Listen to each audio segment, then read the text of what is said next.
Hi hello friends, అందరికీ నమస్కారం. ఈరోజైతే మనం కుమార శతకంలోని ఒక పద్యాన్ని అయితే మీకు వినిపించాలని వీడియో ద్వారా ముందుకు వచ్చేసానండి. 41వ పద్యం చెప్పుకుందామా మరి.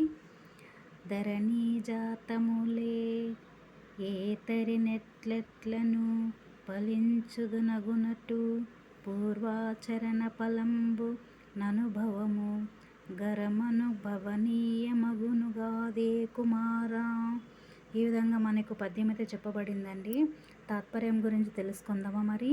ఈ భూమి యందు వృక్షములు ఏ ఏ ఋతువులలో ఏ ఏ ఫలములు ఇవ్వవలెనో అట్లే ఇచ్చునవి. అదేవిధంగా మానవుడు తన పూర్వజన్మ పాప ఫలములు కూడా ఏ సమయంలో అనుభవించవలెనో ఆ సమయంలోనే అనుభవించును కదా అని ఈ పద్యం యొక్క తాత్పర్యం మనకు చెప్పబడి ఉంది. ఓకేనా ఫ్రెండ్స్, ఈ పద్యం అందరికీ నచ్చినట్లయితే అందరూ కూడా తప్పకుండా సబ్స్క్రైబ్ చేసుకోండి.